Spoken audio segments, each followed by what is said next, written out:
Bioenergética, parte 3. Hoje nós vamos falar sobre a fotossíntese, processo produtor de alimentos.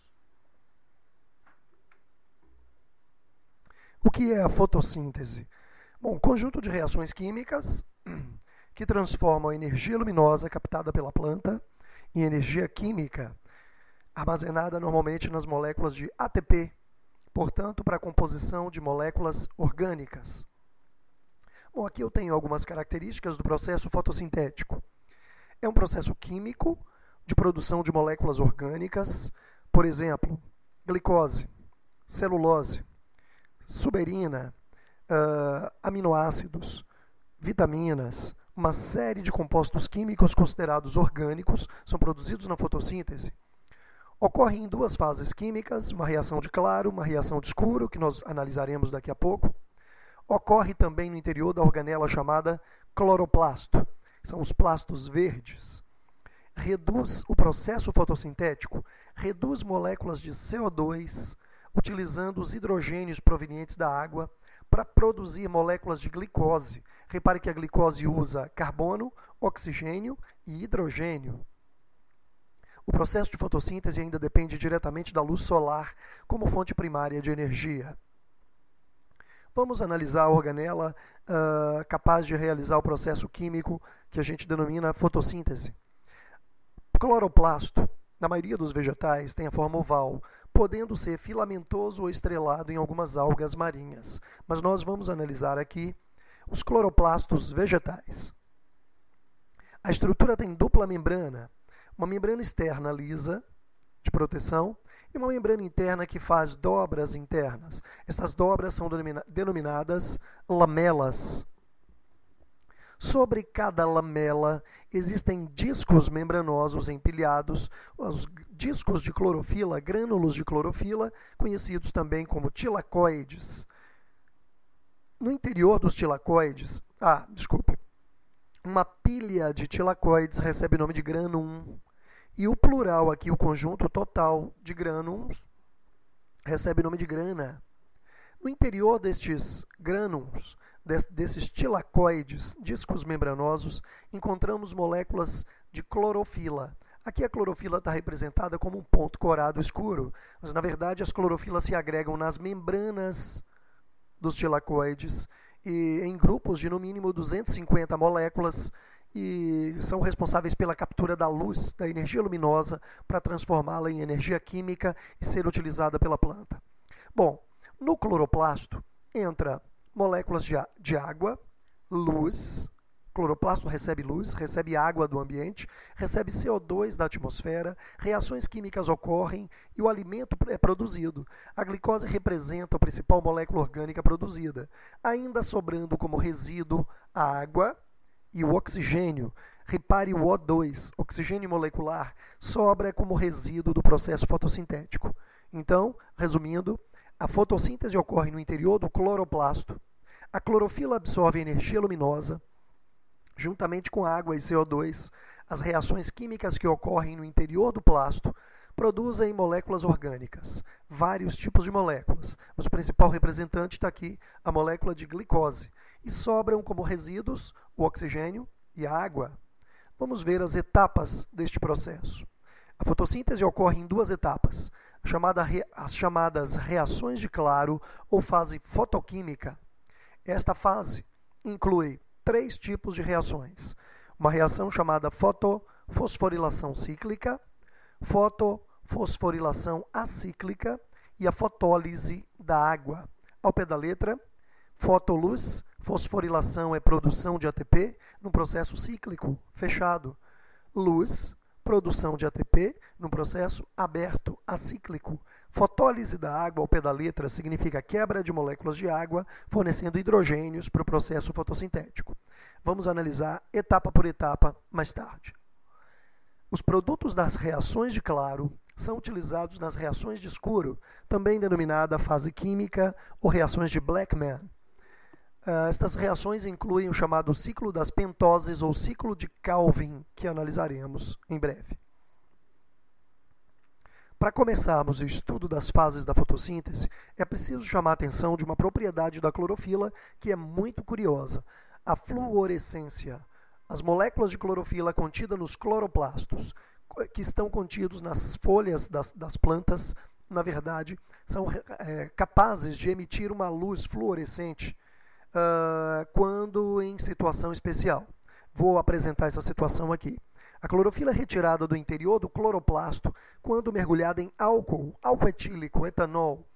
Quando a gente aquece, está ali a folha mergulhada em álcool, eu vou usar um fogareiro, aquecer o álcool ferve a 70 graus e em alguns minutos a clorofila presente na folha do vegetal passa para o álcool se torna uma solução esverdeada e retiro a folha desbotada. Repare que a folha foi desbotada. O álcool é um excelente fixador de clorofila. Agora que eu tenho uma solução de álcool e clorofila em um ambiente escuro com luz branca direcionada, eu consigo observar na escuridão um brilho avermelhado em torno da solução esverdeada de clorofila. O que aconteceu aqui? Pode ser explicado no esquema aqui. A luz excita os elétrons. Quando a luz bate sobre as clorofilas livres no álcool, a luz excita os elétrons da clorofila que saltam desta maneira. Luz, clorofila, o elétron salta e libera a energia que recebeu de uma vez só. Essa energia liberada toda de uma vez brilha como uma luz vermelha. Nós sabemos que a cor da luz depende do comprimento de onda liberado. Bom, reações de claro são fotofosforilações e a fotólise da água. Vamos começar aqui analisando a fotofosforilação cíclica. O que isso tem a ver com o esquema anterior de fluorescência da clorofila?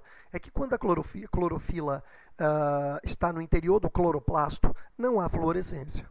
A verdade é que existem substâncias que capturam a energia que a clorofila libera quando o elétron salta. Você vai ver e entender agora nesse esquema. Repare só que a primeira reação de claro é denominada fotofosforilação cíclica. Ao pé da letra, produção de ATP na presença da luz num processo fechado, cíclico. Significa que o elétron que sai da clorofila A, quando recebe luz, salta e retorna à clorofila A desta maneira. A luz bate sobre a clorofila A, o elétron energizado da clorofila salta, capturado por transportadores de elétrons. Aqui eu tenho um aceptor primário de elétrons, que é a ferredoxina, uma proteína à base de sal de ferro, contido no interior do cloroplasto. Quando a proteína pega o elétron, ela não fica com o elétron, ela conduz o elétron de volta à clorofila A, por isso que o processo é cíclico. Mas esse elétron, na hora de descer, não desce de uma vez. Ele vai descendo aos poucos, passando por uma cadeia de aceptores intermediários de elétrons, representados aqui por XYZ, que na verdade são moléculas de citocromos, proteínas transportadoras de elétrons. E à medida que o elétron vai saltando, níveis energéticos, degraus abaixo, eles vão liberando a energia que é capturada pelos ATPs, até o elétron retornar à clorofila A. Enquanto tiver luz batendo sobre a clorofila, o elétron vai energizar, saltar e retornar à clorofila. Só que no retorno ele libera a energia que recebeu a partir da excitação pela luz. E a energia liberada é capturada pelos ADPs, que se transformam em moléculas de ATPs. Desta forma, a planta usa apenas a luz do sol, sem consumir nenhum tipo de molécula, acaba armazenando a energia nas moléculas de ATP. Este é o primeiro conjunto de reações que as plantas utilizam para captura da energia luminosa e transformação em energia química. Segunda reação é a fotofosforilação acíclica. Repare que aqui eu tenho fotólise da água e fotofosforilação acíclica. É que essas duas reações ocorrem juntamente. Para a segunda reação de claro ocorrer, na verdade, para se completar, é necessário a quebra de água, cedendo elementos para completar a reação de K. Então, primeiro eu vou falar da fotofosforilação acíclica. É um processo de produção de ATP em presença de luz solar, num processo acíclico aberto. Significa que os elétrons que vão saltar das clorofilas não retornam mais às clorofilas, vão para um outro destino. Repare só. A luz bate sobre o cloroplasto. invade a folha, atinge o cloroplasto e atinge as clorofilas. Existem vários tipos de clorofilas. Aqui, uma clorofila chamada de fotossistema A, fotossistema B. Repare que quando a luz bate sobre a clorofila B, elétrons saltam da A e da B. Lá no nível energético mais elevado, no interior do cloroplasto, existem substâncias transportadoras de elétrons. Os elétrons que saíram da clorofila B, capturados por um composto chamado plastoquinona, uma proteína transportadora, são enviados para os citocromos, X, Y, Z novamente. Repare cada salto de elétron para um nível energético mais baixo, energia é liberada para carregar um ATP. Repare que alguns ATP são produzidos e o elétron que saiu da clorofila B desce para a clorofila A. A tinha perdido 2 elétrons com a luz, ganhou 2 da B, tudo certo com a clorofila A. Aqueles 2 que a ferredoxina capturou anteriormente são cedidos a um NAD-fosfato. O NAD-fosfato é um aceptor de hidrogênios, um transportador de hidrogênio, mas repare que aqui ele ganha 2 cargas negativas. Bom, esta reação terminou, mas não está completa. Repare que a clorofila A perdeu 2 elétrons com a luz, ganhou 2 elétrons da B. A clorofila B perdeu 2 elétrons, vai ter que ganhar 2 de alguém para se tornar estável novamente. O NAD ganhou 2 elétrons da clorofila A e ficou aqui uma forma negativa, NADP-2. Né? Vai ter que receber prótons de alguém para se estabilizar. E é aí, exatamente nesse momento, que entram os produtos da quebra de água, lise da água na presença da luz. A luz bate sobre 2 moléculas de água, as moléculas são fragmentadas em prótons de hidrogênio e hidroxilas. Repare que os prótons são cargas positivas, 2. O NAD com 2 cargas negativas atrai as cargas positivas imediatamente. -2 mais 2 formam então 2 átomos de hidrogênio e o NAD agora está estabilizado, pronto para transportar os hidrogênios para a fase escura da fotossíntese. Sobraram aqui 2 hidroxilas. Repare que são 2 oxigênios, 2 hidrogênios e 2 elétrons. São exatamente os 2 elétrons que eu separei aqui, que são cedidos à clorofila B, exatamente porque a B tinha perdido 2 para A. Então ela recebe 2 da água para poder se estabilizar, completando a fotofosforilação acíclica.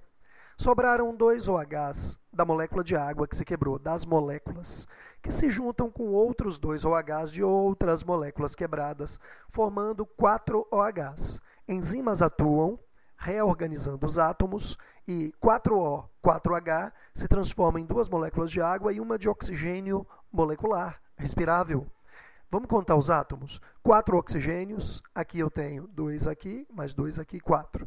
4 hidrogênios, eu tenho aqui 2 vezes 2, 4 hidrogênios. Portanto, o processo produz 2 moléculas de água no final e uma molécula de oxigênio respirável. Gente, é exatamente esse o oxigênio liberado para a atmosfera no final das reações de Claro. Essa é uma das perguntas mais importantes do vestibular, para o entendimento da fotossíntese. Qual a origem do oxigênio que nós respiramos? O oxigênio presente na atmosfera, a origem é exatamente aqui, ó, derivado da quebra de moléculas de água numa reação química, reação da fotossíntese, reação de Claro. Por que reação de Claro? Porque é uma das etapas que libera luz. Então a resposta é: o oxigênio se origina a partir da quebra de água, a partir da fotólise da água, reação de Claro da fotossíntese. Bom, repare que nós temos aqui ATPs produzidos, NADs reduzidos, sobrou água e oxigênio como resíduo. Bom, para onde vão esses produtos todos? Os ATPs e os NADs vão ser utilizados na fase escura da fotossíntese, que é a etapa fotossintética que fabrica moléculas orgânicas, o alimento que a gente utiliza. A água e o O2 são liberados para a atmosfera, para o ambiente, e serão reutilizados. Tanto a água quanto o oxigênio será reutilizado, inclusive, na mitocôndria. Aula anterior, nós falamos sobre respiração aeróbia. Portanto, o oxigênio aqui vai para a atmosfera e vai ser utilizado pelas plantas, pelos animais, pelos seres eucariontes respiradores. Não é isso? Aqui nós temos agora as reações de escuro, a segunda etapa da fotossíntese, que usa os NADs reduzidos na fase clara e os ATPs também produzidos na fase clara. Essa etapa é totalmente química, enzimática, não depende diretamente da luz. Repare que tem aqui, possivelmente pode parecer uma contradição, mas não é. A luz é necessária nas reações de claro. Posso dizer que as reações de escuro não precisam de luz direta, mas precisam dos produtos das reações de claro. Então, indiretamente, as reações de escuro, o ciclo das pentoses, depende indiretamente da luz, porque sem NAD reduzido e ATP, não tem fase escura. Na fase escura, os hidrogênios trazidos pelo NAD, a energia dos ATPs, e o CO2 absorvido da atmosfera pela planta se reúnem para construir moléculas orgânicas, e o principal produto é a glicose. Repare como esse processo acontece. Dentro do líquido, no líquido do cloroplasto, chamado estroma, líquido complexo, contendo vários tipos de componentes químicos, existe uma molécula denominada ribulose de fosfato, que é um carboidrato de 5 carbonos, portanto uma pentose. Por isso o ciclo das pentoses inicia-se com a ribulose de fosfato. Acompanhe o processo. 6 moléculas de ribulose reagem com 6 moléculas de CO2 atmosférico, formando hexoses, açúcares de 6 carbonos. Enzimas atuam sobre estas 6 moléculas, quebrando-as ao meio. Então vou ter agora 12 moléculas de 3 carbonos, cada uma. São os aldeídos fosfoglicéricos. Bom, os NADs produzidos na fase clara, reduzidos, os ATPs também carregados na fase clara, cedem hidrogênios e energia e conseguem converter os aldeídos, PGA, aqui é ácido fosfoglicérico em aldeído. O aldeído é AL, ácido é A. Portanto, destas 12 moléculas, 10 serão transformadas em aldeído fosfoglicérico. Bom, você se pergunta aí, o que eu tenho a ver com isso? Na verdade, repare, acompanhe o processo, que o que interessa é a conclusão final. Então, moléculas de PGA se transformam em PGAL. Estas 10 moléculas têm 3 carbonos cada uma. Repare que são 30 carbonos. Por ação enzimática, os 30 carbonos se reorganizam e formam 6 moléculas de 5 carbonos. Continuam 30, mas agora a molécula deixa de ser um aldeído e passa a ser a ribulose monofosfato. Cada ATP da fase clara vem aqui, cede energia, se transforma em ADP. E aí uma ribulose monofosfato, que recebe mais um fosfato do ATP, se transforma em ribulose difosfato. Fechou o ciclo.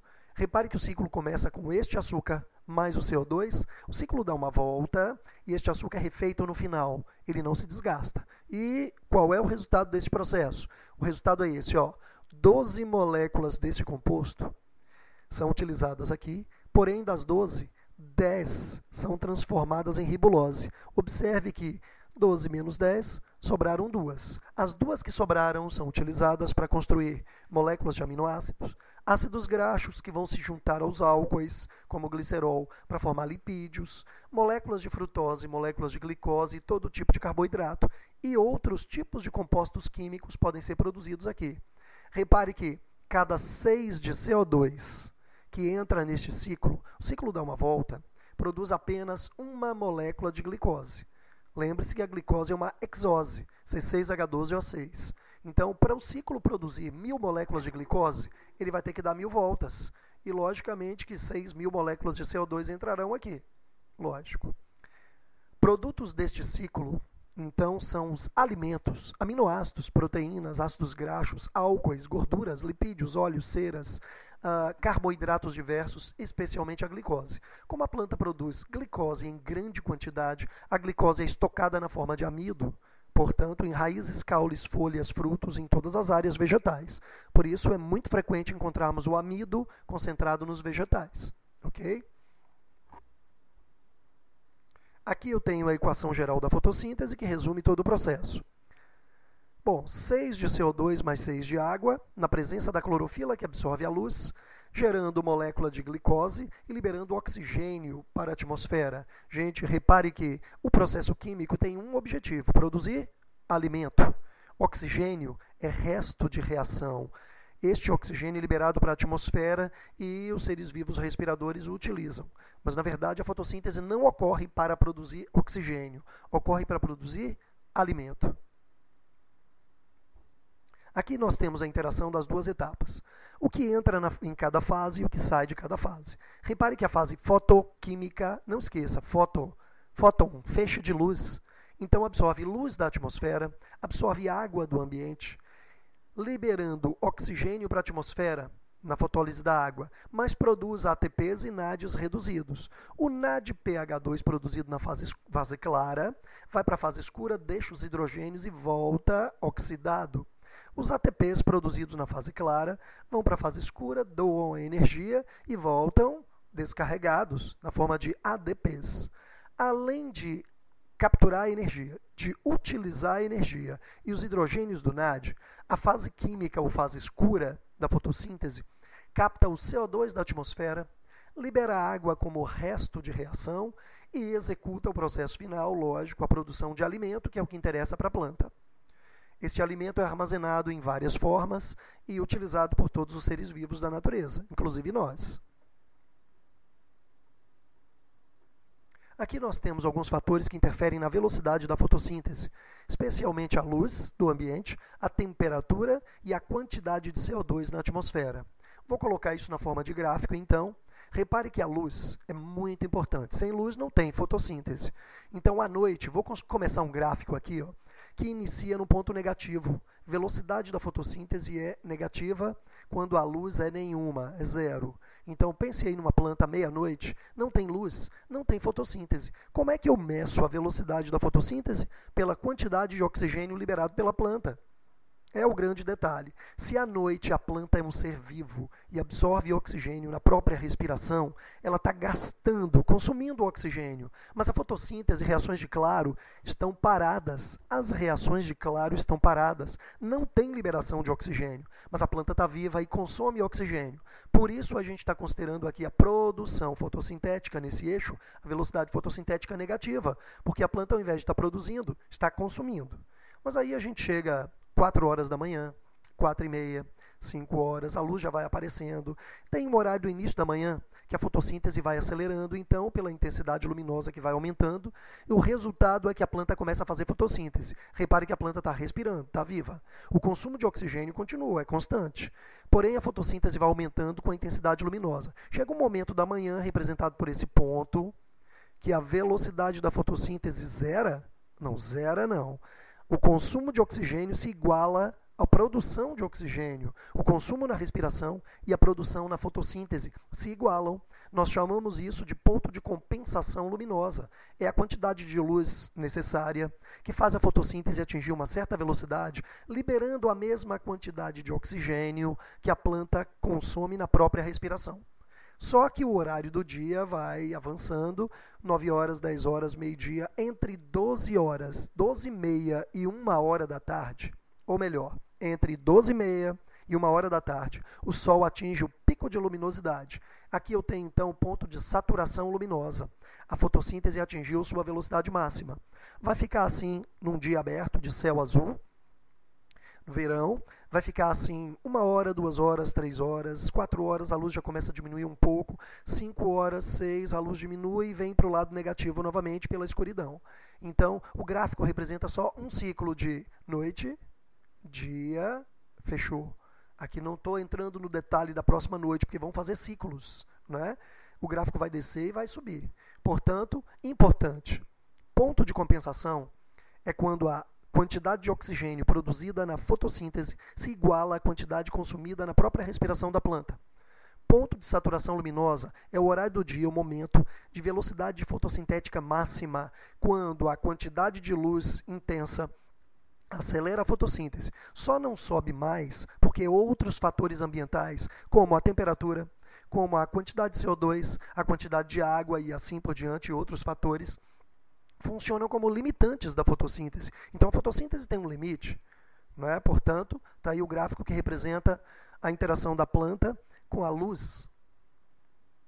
O segundo gráfico é de temperatura. Nós sabemos que a fase escura da fotossíntese é enzimática.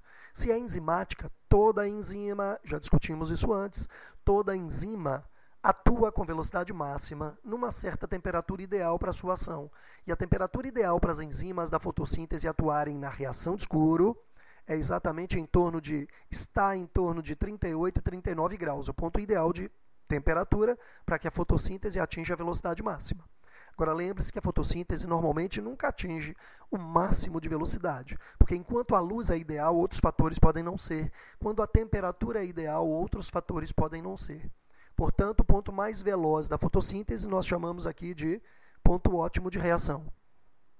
O último fator a analisar é a concentração de CO2. Coloquei numa situação hipotética. Repare o gráfico como uma curva que parte do ponto zero.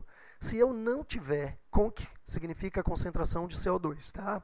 Se eu não tiver CO2 na atmosfera, zero CO2, não tem fase escura da fotossíntese, parou a produção de alimento. Então, à medida que eu vou aumentando a quantidade de CO2 nesse eixo, repare que vai subindo a velocidade da fotossíntese. Atingindo a velocidade máxima, quando a concentração de CO2 na atmosfera é em torno de 1 a 1,5%. Isso chama atenção bastante porque é o seguinte, na atmosfera do planeta, a concentração de CO2 está em torno de 0,03% da atmosfera. Então, a atmosfera nossa não atinge essa proporção. Quando a gente chega a essa conclusão, é porque em laboratório, em condições controladas, subindo a taxa de CO2 até 1 a 1,5, a fotossíntese acelera. Daí para frente, se eu aumentar muito a taxa de CO2, eu vou asfixiar a planta. A planta não consegue respirar direito quando a taxa de CO2 é muito elevada e pode chegar à morte. Portanto, o gráfico atingiu aqui o ponto mais elevado na velocidade fotossintética. Chamamos então de ponto ótimo de reação. Participam da etapa fotoquímica, fase clara, clorofilas A, B, C e D. A clorofila A ocorre em células vegetais e nas cianobactérias. Praticamente quase todo o grupo vegetal tem clorofila A, é a mais importante. Tá? A clorofila absorve luz azul, grave isso, é muito importante para o seu vestibular. A clorofila absorve luz azul em primeiro lugar, o espectro azul, e logo em seguida o vermelho. As outras cores ela absorve em muito menor intensidade, especialmente o verde. Repare aqui o leque de cores, e na frequência de cor verde, a intensidade de absorção é muito baixa. Então, repare que na cor azul, pico de absorção, e na cor vermelha, a clorofila prefere estas frequências. Comprimento de onda, 400 nanômetros, entre 450 nanômetros mais ou menos, a luz é de cor azul e a clorofila absorve com mais intensidade. No vermelho, tem 650 nanômetros mais ou menos, a luz é de cor vermelha. Repare aqui que essas frequências coloridas todas, isso é um leque do arco-íris, né? São as cores que a gente observa no arco-íris, estão dentro desse espectrozinho aqui de luz, ó. As cores visíveis. O ultravioleta abaixo do violeta e o infravermelho acima do vermelho e as outras frequências são invisíveis aos olhos humanos. A gente só consegue ver a radiação nesse comprimento de onda, que vai em torno de 400 nanômetros até 750, 800 nanômetros. Okay? Fora desse espectro, nós não conseguimos enxergar essas frequências. E a planta, então, absorve principalmente o azul, depois o vermelho. O verde, não há absorção. O que acontece com a cor verde? A frequência verde, quando atinge a clorofila, ela é refletida. Por isso que você olha para uma mata verde e você vê que as folhas das árvores são verdes, porque a planta não absorve o verde, ela reflete a frequência verde. Por isso você consegue captar essa coloração. Fechando a fotossíntese, nós temos aqui só apenas uma comparação com um processo denominado quimiossíntese. O que quer dizer isso? Fotossíntese é produção de alimento na presença da luz. Quimiossíntese é produção de alimento, mas não na presença da luz, e sim de outras formas de energia. No caso aqui, energia química proveniente de outras reações químicas. Vamos analisar isso brevemente. Repare. Processo químico semelhante à fotossíntese, utiliza a energia liberada de reações de oxidação de outras substâncias, não é a luz do sol, e sim, por exemplo, reações da ferrugem e outras, que eu vou citar aqui. Reações que ocorrem com compostos inorgânicos. O objetivo da quimiossíntese, realizado por bactérias, é produzir alimento e, logicamente, que libera oxigênio. Realizado por bactérias diversas, dentre elas as sulfobactérias, as ferrobactérias, as nitrobactérias presentes no solo do planeta. Especialmente as nitrobactérias estão relacionadas a determinadas plantas, como as leguminosas, e ajudam a captar o nitrogênio da atmosfera, porque nós precisamos dele. Mas esse é um outro momento para ser analisado. Vamos falar primeiro sobre as sulfobactérias. Sulfobactérias oxidam gás sulfídrico, olha só, H2S. Lembra a molécula de água, né? Tira o oxigênio e coloca o enxofre. Então, H2S, chamado de gás sulfídrico, para liberar energia. Repare só, o gás sulfídrico, a bactéria reage com oxigênio. O resultado é enxofre liberado e molécula de água. Não estou analisando o balanceamento químico, tá? Liberado o enxofre e molécula de água. Esta reação química, gente, libera energia. A energia vai para as moléculas de ATP. Aí a bactéria pega esta energia acumulada, junta o CO2 e a água, junto com a energia, e produz glicose e libera oxigênio. Repare que essa equação é igualzinha à da fotossíntese. Porém, a diferença qual é? A fonte de energia. Não é energia luminosa, e sim energia química, proveniente de outra reação. Olha o que faz as ferrobactérias. Oxidam compostos de ferro para a liberação de energia no lugar do gás sulfídrico. Então, repare aqui o óxido ferroso, que reagido com oxigênio, gera óxido férrico. O resultado é a liberação de energia. Os ATPs capturam, a bactéria reúne a energia CO2 e água, produz glicose e libera oxigênio, da mesma forma que a anterior.